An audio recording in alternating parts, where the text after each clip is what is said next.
Welcome to the next episode of Burning Boxes and Breaking Chains, the podcast on accountability.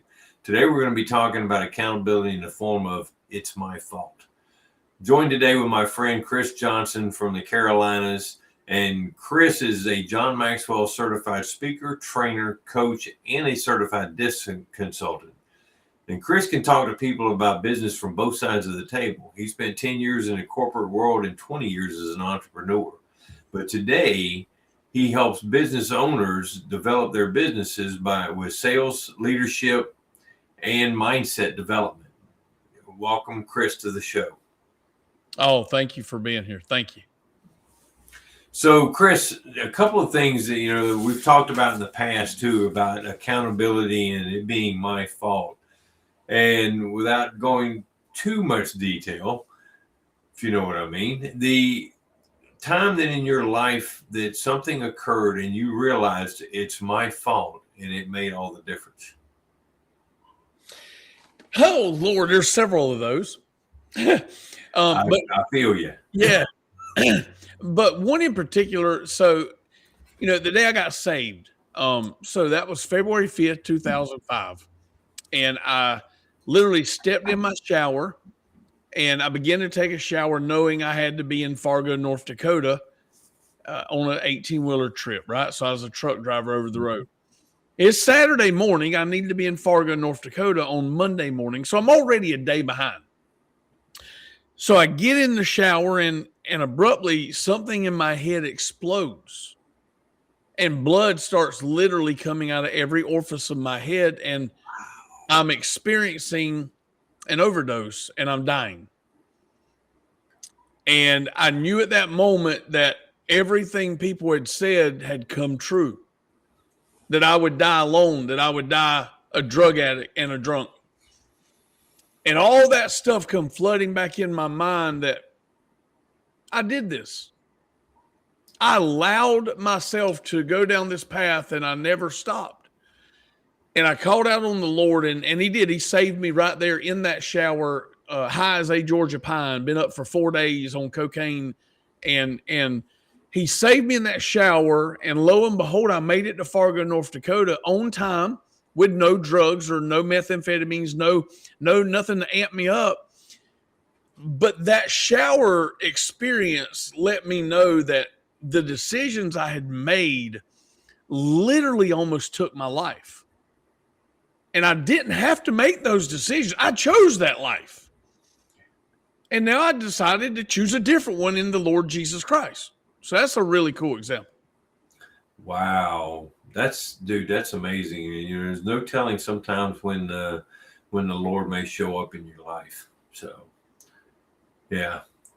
Now, you made a comment earlier on another call we were on about the accountability and it's my fault. And remind me what that was, because I asked you to write it down at the time. So yeah, let's talk about that. So we were on the call and we were talking about the law of awareness, and literally the words internal audit. That was came it. Up. And so an internal audit is something that you have to become aware of. And most people don't want to do an audit, right? It's like a business. You ever been in a business or a retail shop or a convenience store when an audit's happening? And there's like 25 or 30 people running around with these little computers and these little, and they're going, I don't know how they're doing all that. But anyway, there's these little tags everywhere. And so what they're doing, they're actually doing an audit to see, is the store profitable? Is the store having break shrink? Is the store having theft issues? Are there people stealing internally? Are there people finagling numbers? So this audit gives you the actual real count in real life form of what's in the store and what's went through the register. And it really uncovers a lot of truth. Mm-hmm. So internally, I said to be aware, the only way to truly be aware is to do an internal audit. Am I struggling with things that I'm not proud of? Am I stuck in areas that I know I shouldn't be?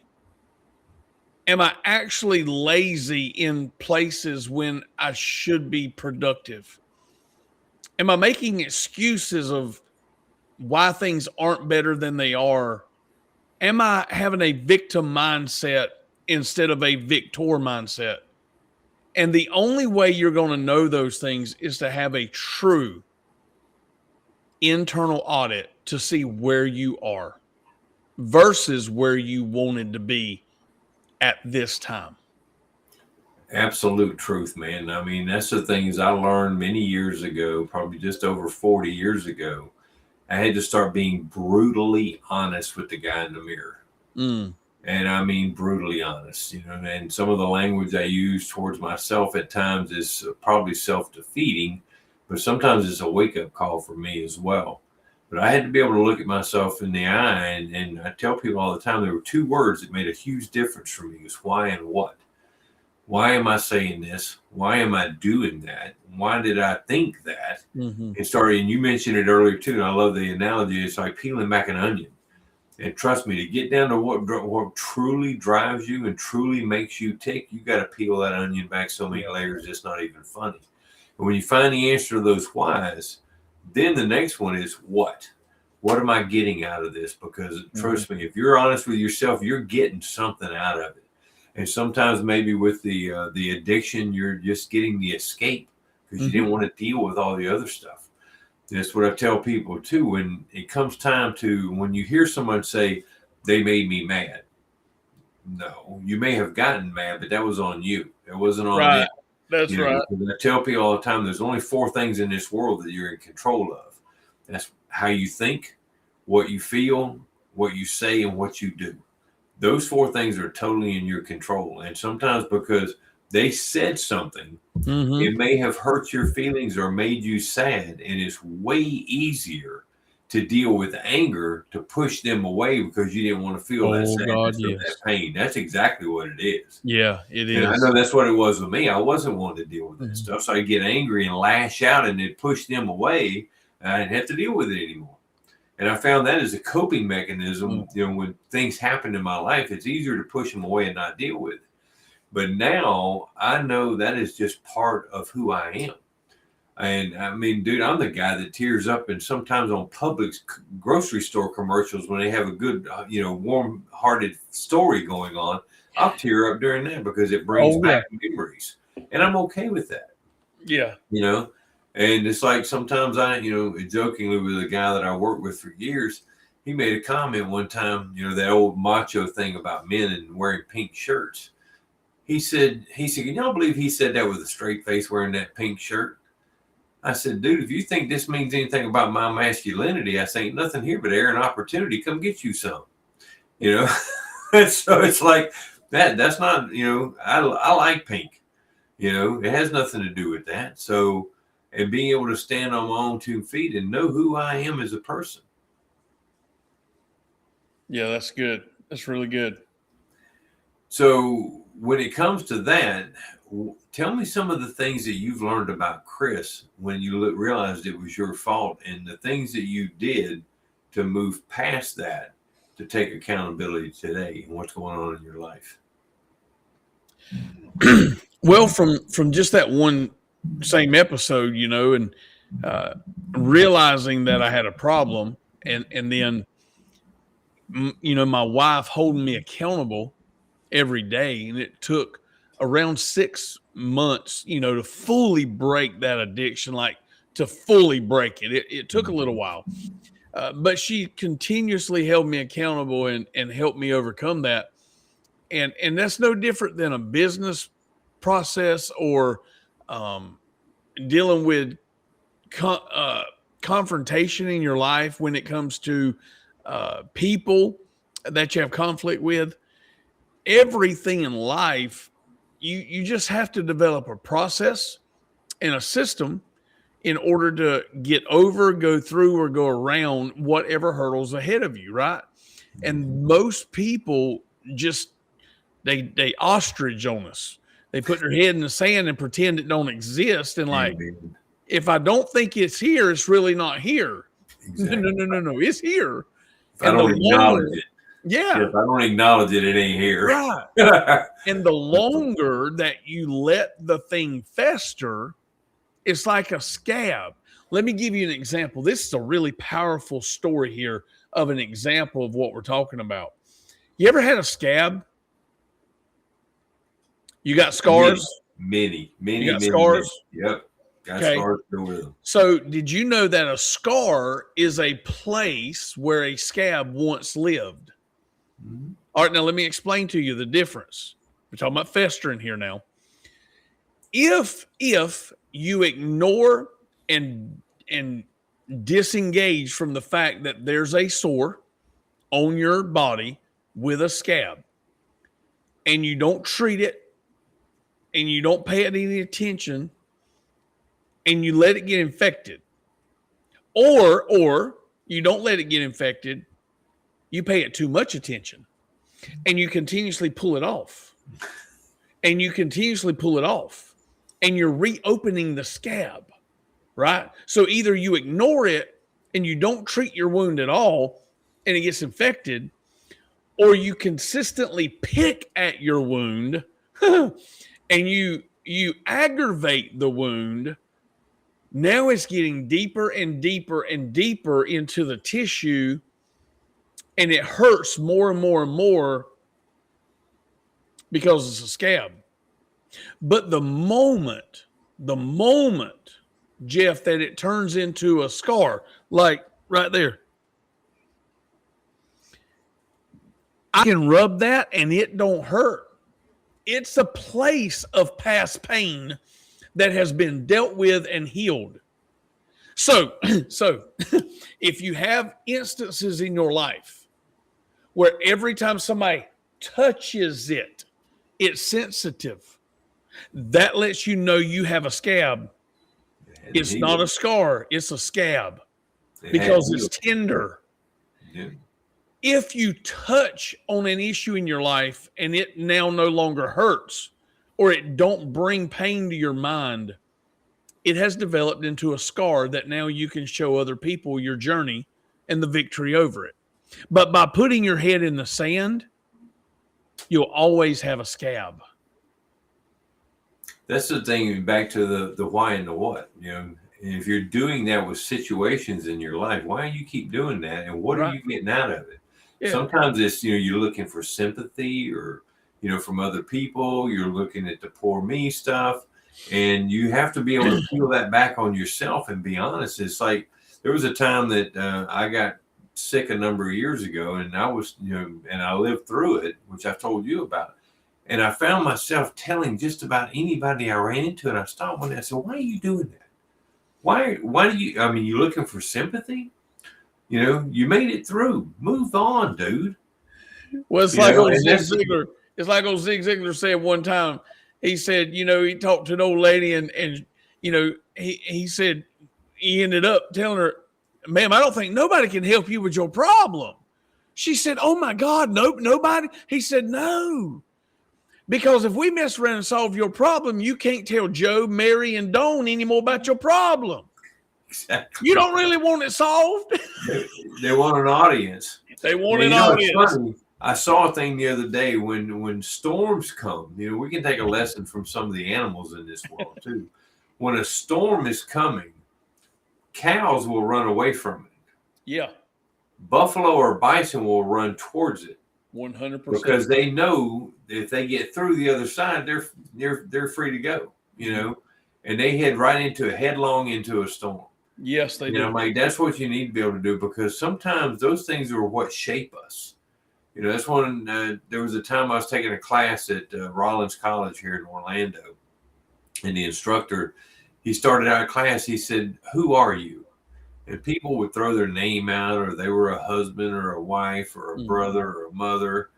And he got to me, and I was sitting there thinking about that, because I like thinking about, deeper things a lot of times. And I said, "I am the sum of all my experiences, good, bad, really good, and really bad, that brought me to this moment tonight in this class." And the instructor goes, "Wow." That was not something he was looking for. But if I'm honest with myself, I can't overlook those bad issues in my life. I rejoice on the good issues, but the bad ones are what made me who I am today. And I know you and I've talked about that too, and some of the experiences that we've shared. And I love the story about how you met your wife, you know. So things like that, but we can look back and rejoice. And someone asked me one time if I regret, I must have a lot of regrets. And I went, no, I really don't. And they were like, really? I said, no, because if I'm brutally honest with me, whether I was drinking, drugging, or whatever it may be, at that point in time, no matter how bad or it was, that's exactly what I wanted. Yeah. Oh, yeah. So why should I regret that? You know, and I may feel sorry about what happened and need to apologize to somebody about what happened. But regret, that's something I can, that's an anvil I don't want hanging over my head the rest of my life. And that acceptance that's exactly what I wanted. You know, so I tell people, I said, I was not a nice guy when I was a teenager. You know, people didn't want me back a second time to apologize for the stuff I did the first time. Right. And I accept that. But that's what made me who I am. You know, you'll love this because, we've talked about this before too. I saw a reel the other day with Jeff Foxworthy. And he was young and he was going to church and he's like having a conversation with God. He said, God, I love you. But every Sunday morning they were like, you got to do this. He said, I love you. He said, but I can't do this. He said, I do this. He said, it took a few years for God to say, who do you think made you like this? I didn't make you like this. So, you're good. He said, I need people like you that can go this way through life and bring other people along for the ride. I thought that was pretty awesome. Yeah. So let me ask you something else. How could somebody, if you were to give some advice, recognize when they're letting their past failures impact their present decisions? Share some of your wisdom. So, this one could take a while. We won't probably get through this one, but you just give them some food for thought, because I know that's a whole suitcase and that's a deep one. That's a deep one. But here's what I know. Okay. How can you know when it's happening? All right, I'm gonna break this down for you now. This is real psychological warfare that I'm fixing to expose right here, and it's gonna break your brain. And so, as you're listening to this podcast, please lean into what I'm fixing to say and apply it to your life. You have a belief system, whether it's belief or doubt. They're both beliefs. Okay? You can't say, well, I doubt it'll work, and that's the absence of belief. No, that is a belief. That's the first thing people got to understand. Whether you believe you can or whether you believe you can't, you're right. And you chose to believe either one you wanted. All right. So that's number one. Now, once you understand that your belief is literally the diving board in which you leap from, now you got to go into the realm of fear versus anxiety. Okay.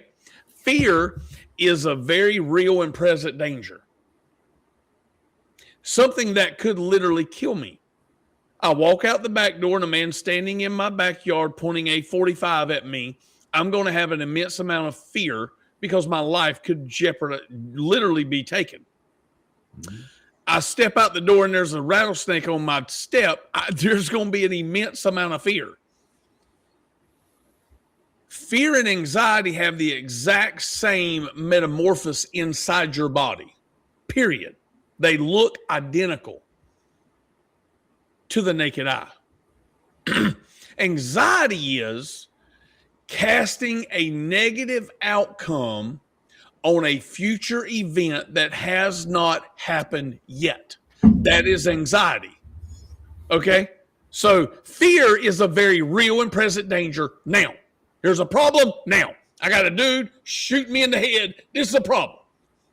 Anxiety is me never leaving my house and sitting on my couch saying, if I step outside, there may be somebody outside with a 45 that may shoot me in the head.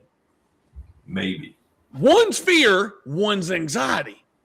All right, now, when you take these and you roll what I just set up and you compartmentalize these internally, put them into little compartments where you know, is it fear, is it anxiety? Is it doubt, or is it really believe I can do it? Is it I can or I can't? Here's where you get the results. If what you're doing today is based off of a past pain, fear, or result that you have experienced in the past, and you are making decisions today based off of that experience, you're living your life in anxiety. Wow. And you're living your life in doubt, because you're already saying in your heart and in your mind that no matter what happens, I'm going to experience the same pain. That's not true. If I fell down when I was 2 years old walking up a set of steps and I lived by that montage, I would never take another step because it sucked to fall, right? It hurt. I fell. But as long as I take my present decision, choice, and I cast on it a futuristic outcome that I think is beneficial in my favor, I will take the next step. But if I remember back to the pain of learning to ride a skateboard, I'll never try again. Yeah. That's the differentiation. That's what gives you the discernment. Am I living today stuck in my past, or am I living in my present waiting on my future? Wow. Dude, that's heavy. That's a whole U-Haul full of luggage there, brother. I told you it'd take a little bit to unpack it. You know, but you're right. Back to that earlier on, you know, about being able to do the internal audit. That's how you came up to this, because you've done that before. And I've done the same thing, you know, on the questioning, you know, doing an internal audit. And a lot of times, especially if I have a really rough day, I need to stop at the end of the day and do that audit today.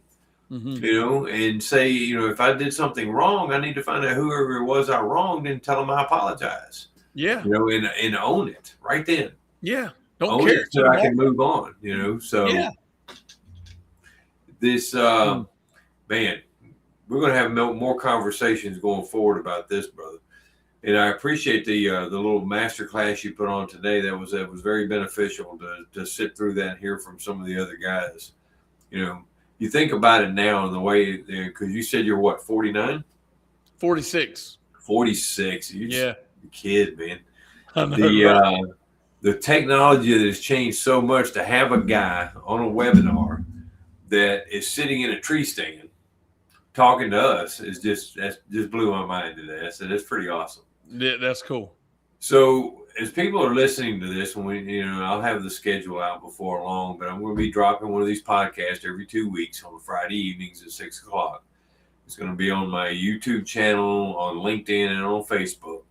So I want people to delve into this and really take some of this stuff to heart, because Chris was dropping some just pure gold today about, doing those internal audits and being able to look at yourself today. And a lot of times, don't blame yourself on everything in the past. You know, it's like Maya Angelou said one time. She said, when you learn better, do better. Yeah. That's what you got to do.